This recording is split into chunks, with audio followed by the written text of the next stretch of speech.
नमस्ते। ये चो वर्ल्ड टीम है। प्रेसिडेंट ट्रंप द्वारा शुरू किए गए व्यापार युद्ध के तीव्र होते माहौल के बीच आज सुबह जारी अपेक्षा से अधिक मजबूत क्रेडिट रोजगार रिपोर्ट के बावजूद सूचकांक में काफी गिरावट आई है। और यह सब चीनी प्रतिशोधी कदमों से जुड़ा हुआ है। बीजिंग ने व्हाइट हाउस की व्यापक शुल्क नीतियों के जवाब में अमेरिकी उत्पादों पर 34% का नया शुल्क लगाने की घोषणा की। आज सुबह की रोजगार रिपोर्ट ने अपेक्षा से बेहतर परिणाम दिखाए, लेकिन इससे वॉल स्ट्रीट की शुरुआत में केवल थोड़ी राहत मिली।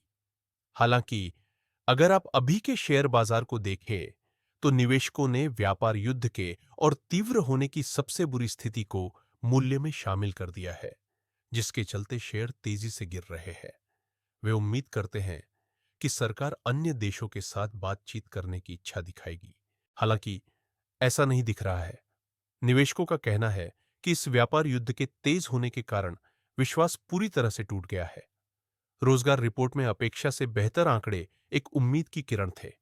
मार्च में नौकरी में 228,000 की बढ़ोतरी हुई, जो अपेक्षित से लगभग 100,000 ज्यादा थी। बेरोजगारी दर 4.8% से थोड़े से बढ़कर 4.2% हो गई। फिर भी निवेशकों का कहना है कि अब यह खबर पुराने जमाने की लगती है। मार्च में सब कुछ बदलना शुरू हुआ था, लेकिन असली बदलाव तब आया जब 2 अप्रैल को राष्ट्रपति ट्रंप ने व्यापक शुल्क की घोषणा की और वॉल स्ट्रीट प्रमुख व्यापारिक भागीदारों के प्रतिशोधी कदमों का इंतजार कर रही थी। और आज सुबह चीन ने घोषणा की कि वह सभी अमेरिकी उत्पादों पर 34% का शुल्क लगाएगा। यह सालाना लगभग 1430 अरब डॉलर मूल्य के सामान के बराबर है। इसमें रासायनिक उत्पाद, कंप्यूटर, कृषि उत्पाद आदि शामिल है। ये सामान पहले ही राष्ट्रपति ट्रंप के पहले कार्यकाल 2018 में शुल्क के दायरे में थे और मार्च में भी प्रतिशोधी शुल्क लागू किए गए थे।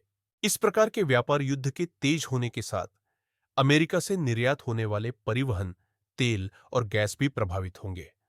हालांकि ध्यान देने वाली बात यह है कि अमेरिका द्वारा चीन से आयात किए जाने वाले सामान का मूल्य कहीं अधिक है। अमेरिका हर साल लगभग 428 बिलियन डॉलर मूल्य के सामान आयात करता है और इन वस्तुओं पर राष्ट्रपति ट्रंप द्वारा लगाए गए 34% शुल्क का भी प्रभाव है। अर्थशास्त्री भी इस बात से सहमत है कि इन कीमतों में वृद्धि अंततः अमेरिकी उपभोक्ताओं पर झोंक दी जाएगी। बाजार की स्थिति की बात करें तो राष्ट्रपति डोनाल्ड ट्रंप ने सोशल मीडिया के माध्यम से सार्वजनिक रूप से चीन की आलोचना करते हुए कहा कि उन्होंने गलती की और कहा कि शुल्क को लेकर खलबली मची हुई है। हालांकि चीन की घोषणा के बाद से ये सभी परिस्थितियां विश्व भर के शेयर बाजारों में स्पष्ट रूप से प्रकट हो गई हैं। अमेरिकी राष्ट्रपति द्वारा व्यक्त संदेश में काफी घमंड झलकता है। वैश्विक बाजारों को देखते हुए यह सवाल उठता है कि टैरिफ और टैरिफ के इस प्रतिशोधी चक्र का विस्तार कहां तक होगा। वर्तमान स्थिति का आकलन करने पर आज डाउ जोन्स सूचकांक लगभग 1,100 अंक गिरा और कल 41,600 अंक गिरा। एप्पल, क्वालकॉम, टेस्ला और कैटरपिलर जैसी कंपनियों के शेयर सबसे अधिक गिरावट के शिकार हुए हैं, क्योंकि इन कंपनियों का चीन के साथ भारी जुड़ाव है। इसके परिणाम स्वरूप प्रमुख अमेरिकी कंपनियां काफी संकट में हैं। निश्चित रूप से यह स्थिति विभिन्न निवेशकों और उपभोक्ताओं अर्थात अमेरिका के आम लोगों के पोर्टफोलियो पर भी असर डालती है। यूरोप में भी उल्लेखनीय गिरावट देखी गई है। हालांकि अभी तक यूरोप से कोई प्रतिशोध नहीं हुआ है, लेकिन इस घटना के समाधान के बाद अगले सप्ताह अन्य देशों द्वारा प्रतिशोधात्मक कदम उठाने की उम्मीद है। उदाहरण के लिए जर्मन डैक्स सूचकांक लगभग 4% गिरा और एफटीएसई सूचकांक भी 500 के स्तर के आसपास इसी तरह की गिरावट दिखा रहा है। एशिया में भी तेजी से गिरावट आई, जिससे कुल मिलाकर एक और अत्यधिक गिरावट वाला दिन रहा। इस समय कई लोग सोच रहे हैं कि स्टॉक मार्केट का क्रैश कब होगा और हम कितने करीब हैं। सौभाग्य से अभी तक क्रैश का स्तर नहीं आया है और सीएनएन के अनुसार यह गिरावट पहले ही स्टॉक कीमतों में झलक गई है। कुछ बाजारों में, उदाहरण के लिए इटली के एफटीसी एमआईबी में 5% से अधिक की गिरावट हुई है, फिर भी यह क्रैश तक नहीं पहुंचा है। साथ ही यह भी ध्यान रखना चाहिए कि पिछले कुछ हफ्तों और महीनों में न केवल आज और कल, बल्कि अनिश्चितता और टैरिफ खतरों के कारण स्टॉक मार्केट से अरब अरबों डॉलर गायब हो गए हैं। आज डॉयचे बैंक में बताया जा रहा है कि बाजार वैश्विक आर्थिक मंदी को अपनी कीमतों में शामिल कर रहा है।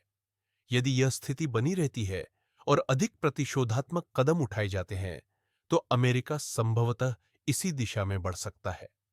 तो क्या इस स्थिति से बचने का कोई तरीका बिल्कुल नहीं है? अब तक भ्रष्टाचार ने अपनी पकड़ बना ली है।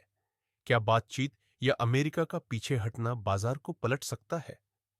न्यूयॉर्क में सीएनएन की विश्लेषक लाना फोरूहर और लंदन में अर्थशास्त्र की प्रोफेसर हागेन चांग कहते हैं, इस मुद्दे पर दो दृष्टिकोण है। पहला, वास्तव में सबसे डरावना यह है कि वह बस अनायास बोल रहा है। यह कोई व्यापक वैश्विक रणनीति नहीं है। यह बिल्कुल डोनाल्ड ट्रंप और उसकी घमंड की समस्या है। और एक ठोस तर्क यह है कि अमेरिका में तख्ता पलट न होने की शर्त पर उसके पुनर्निर्वाचन की कोई संभावना नहीं है।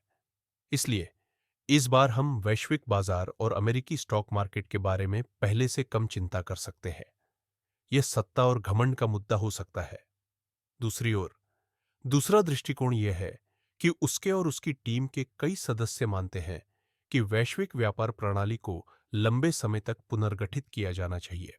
वह चाहता है कि अमेरिका द्वारा अन्य देशों पर लगाए गए टैरिफ और अन्य देशों द्वारा अमेरिका पर लगाए गए टैरिफ के बीच के अंतर को कम किया जाए।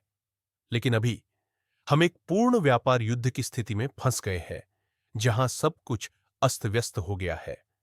ऐसा प्रतीत नहीं होता कि ये आंकड़े कायम रहेंगे। मेरा मानना है कि पर्दे के पीछे पहले ही बातचीत की एक लहर चल रही है, यानी बातचीत का सौदा हो रहा है। लेकिन मैं ये कह सकता हूं कि क्योंकि विश्वास पूरी तरह से टूट चुका है, आर्थिक मंदी की संभावना बहुत अधिक है और हम एक अभूतपूर्व क्षेत्र में प्रवेश कर चुके हैं। यह पिछले आधी सदी में देखे गए वैश्विक आर्थिक प्रणाली में सबसे बड़े बदलाव में से एक हो सकता है। जैसा कि लाना ने कहा, भले ही बाजार थोड़ी बहाल हो जाए, बातचीत की गति जारी रहेगी। वैश्विक अर्थव्यवस्था को हुए नुकसान की पुनर्स्थापना कितनी असंभव है? इस प्रश्न का उत्तर सकारात्मक रूप से दिया गया और पिछले कुछ दिनों से मैंने इस अराजकता के बीच किसी भी समाधान की संभावना पर विचार किया।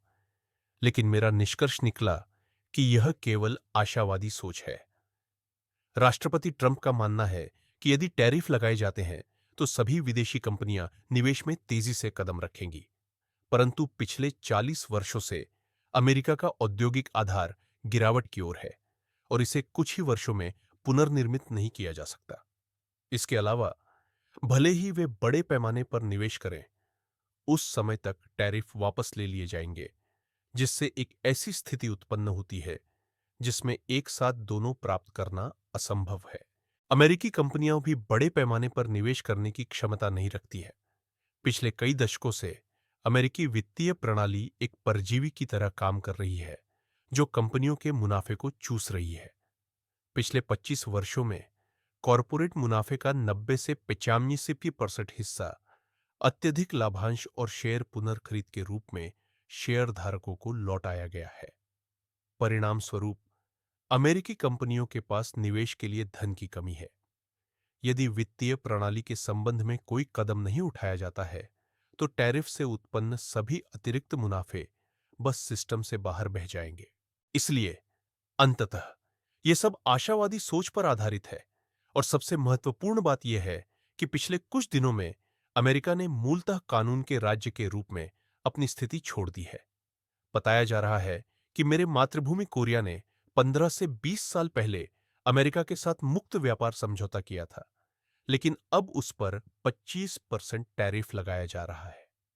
तो सवाल यह उठता है कि अमेरिका के वादों को वास्तव में कौन गंभीरता से लेगा, क्योंकि वैश्विक व्यवस्था अभी कई रूपों में पुनर्गठित हो रही है। दूसरे शब्दों में, आने वाले वैश्विक व्यापार ब्लॉक के बीच के पुनर्गठन की गति कितनी व्यापक हो सकती है और यह स्थिति चीन के लिए अवसर बन सकती है, लेकिन साथ ही साथ चीन के खिलाफ भी जा सकती है। कहा जा रहा है कि हमें बड़े ध्यान से देखना चाहिए कि शी जिनपिंग और बीजिंग इस स्थिति को कैसे संभालते हैं। हालांकि चीन और यूरोप के बीच पूरी तरह से नए गठबंधन के गठन को लेकर कुछ संदेह है।